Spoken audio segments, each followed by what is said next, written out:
O'zbekiston turmasidagi muslimalar.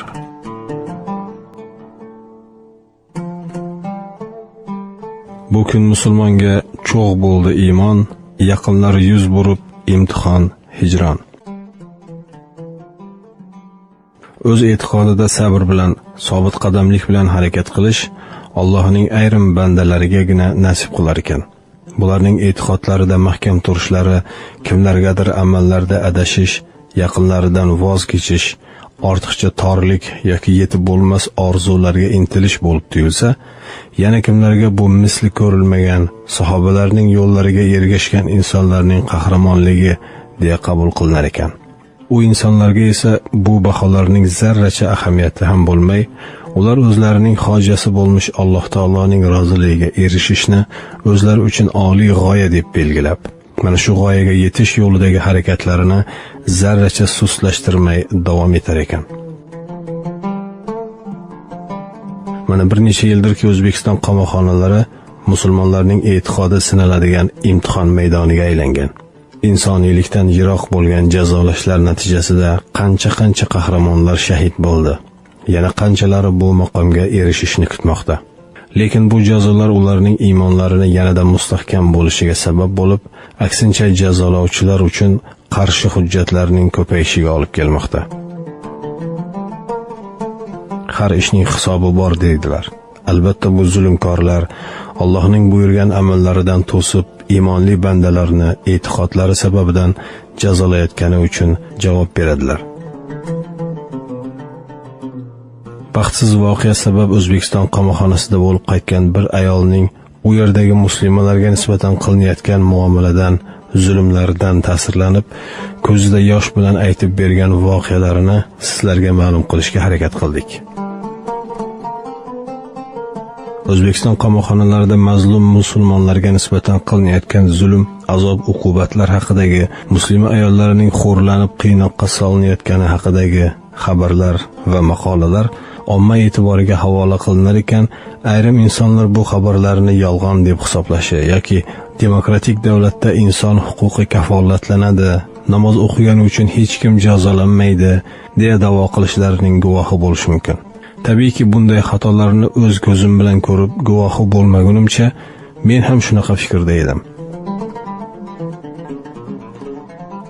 Men toki ishim ko'rilib suddan ozod etilgunimga qadar bir muddat Buxoro turmasida qoldim. Bu vaqtda muassasa rahbari Eshonqulov degan kimsa edi. Men bu yerda har xil ayollarni, jumladan dindorligi sabab qamalgan hijoblik ayollarni ham ko'rdim. Turmada ularga juda yomon muomala qilinadi. Bu yerda diniy e'tiqodi sabab qamalgan ayollar tarbiyasi bilan Bahriddin ismli kishi shug'ullanar, u ayollarni har kuni navbati bilan olib chiqib urardi. Ayollar xonaga bir ahvolda qaytib kelishardi. Muslimalar orasida Adolat ismli ayol bo'lib, bir safar u Bahriddinning tarbiyaviy soatidan qaytganida uni hatto taniy olmadik.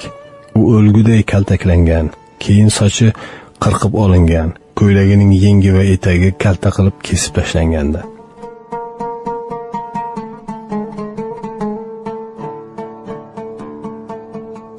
Bu ayollarning namoz o'qishiga ruxsat berilmaydi. Birgina namozi uchun qattiq jazolanadi. Bu yerda ularning barcha xatti-harakati nazorat qilinadi. Kuzatib turish uchun mahbus ayollardan ba'zilari tayinlangan.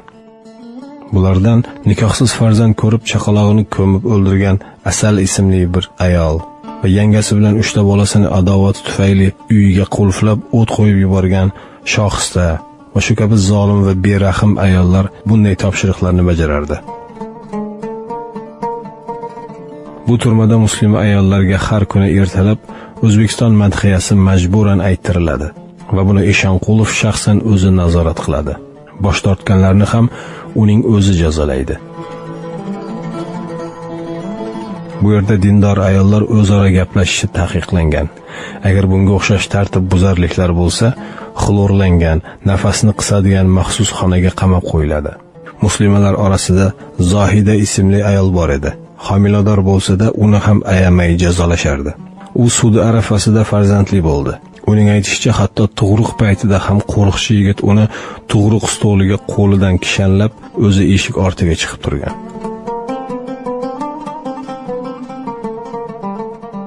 Ey musulmon xalqi, Bu tuzum iymonli musulmonlarni o'ziga dushman deb biladi.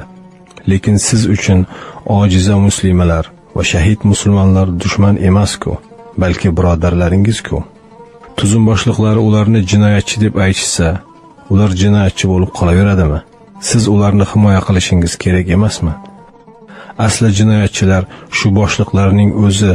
Ular Allohning hukmlariga qarshi chiqmoqda, Allohga isyon qilmoqda, hatto o'zlari qabul qilgan qonunlarga ham amal qilmayaptilar-ku. Sizlar esa shunday vahshiy jinoyatchilarga o'z birodarlaringizni jazolashiga indamay qarab turibsizlar. Axir musulmon bunday bo'lmaydi-ku. Allohdan qo'rqing, Allohga tavba qiling, Allohning hukmlariga itoat qiling va birodarlaringizni himoya qiling. Abdumalik ibn Marvon.